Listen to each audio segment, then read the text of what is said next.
mais un extraordinaire plaisir. Plaisir de voir qu'il y a de la reconnaissance manifestée à ma modeste personne par le parrainage de ce prix. Et c'est pour ces raisons que je voudrais remercier particulièrement le promoteur, M. Khalifa Dramé, qui est président de l'ONG Gorgorlou et qui organise annuellement le festival Comcom portant sur la calebasse et pour la promotion également du tourisme en Casamance. Je voudrais le remercier d'avoir pris cette initiative et aujourd'hui on est à la 8e édition. C'est pour moi un immense plaisir et également une grande satisfaction de voir que peut-être les efforts que nous avons pu faire dans notre vie comptent et que c'est pris en charge par un certain nombre de compatriotes. Écoutez-moi, ce que cela m'inspire, c'est véritablement qu'il ne faut pas désespérer de notre jeunesse. Nous sommes dans un contexte national et probablement africain et mondial où il y a de plus en plus une extraordinaire perte des valeurs. Et cette perte des valeurs, bien entendu, elle découle du fait que pour l'essentiel, l'éducation n'a pas pris en compte les fondamentaux de l'éducation.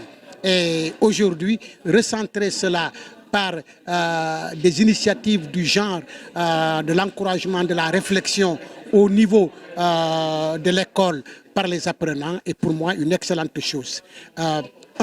Il y a l'expression écrite et orale qui est encouragée par ce concours, mais en même temps aussi la thématique de chaque année indique véritablement ce qu'il nous faut pour les enfants afin de les pousser dans l'éveil, dans la prise de conscience, dans les efforts également pour mettre en exergue toutes les valeurs qu'ils ont.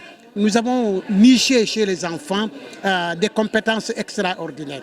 Et il s'agit, je le pense, de pouvoir effectivement les revivifier, les encadrer, les accompagner. Et c'est ce qui est en train de se faire avec le concours de poésie qui est organisé annuellement et qui porte sur des thèmes extrêmement importants. Cette année, par exemple, c'est la calebasse d'hier, d'aujourd'hui et de demain.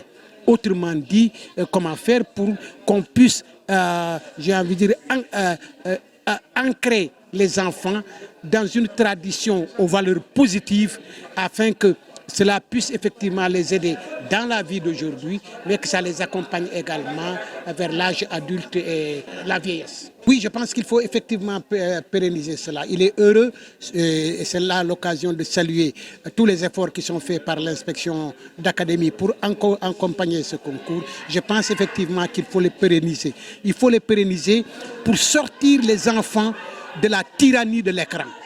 Il y a une véritable tyrannie de l'écran qui a un caractère pratiquement d'aliénation. Il faut les en sortir, les extirper de cela et les recentrer dans le cadre qui est le cadre d'éducation le plus approprié. Et l'école est effectivement un cadre d'éducation particulièrement approprié. De l'éducation de la famille transportée effectivement ou transplantée au niveau de l'école, il y a un accompagnement important qui est fait par l'école et cet accompagnement, à mon avis, peut faire véritablement des citoyens valeureux, des citoyens qui, disons, portent en eux-mêmes tout ce que nous avons de valeurs positives plutôt que, comme je l'ai dit, la tyrannie de l'écran qui a tendance à les absorber et à les aliéner. Oui, mais c'est un peu tout ce qui est digital aujourd'hui, tout ce qui est virtuel et qui constitue une excellente chose. Mais malheureusement, dans les phénomènes d'addiction, le fait qu'on soit trop collé à cela, etc., a tendance un peu à dilater, j'ai envie de dire, les valeurs auxquelles nous nous accrochons, qui sont les valeurs, disons, de cohésion sociale, de cohésion familiale. On n'a plus cette possibilité véritablement au sein de la famille d'échanger, de discuter, etc. On est en face du petit écran, on a effectivement son portable avec soi, etc.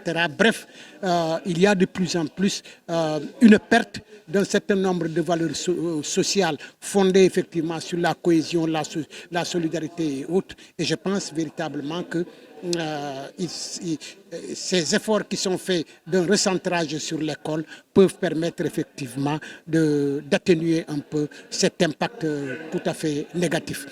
C'est aujourd'hui à l'ère du temps. On ne peut pas arrêter la mer avec ses bras, mais au moins on peut faire l'effort d'éviter de se noyer dans la mer.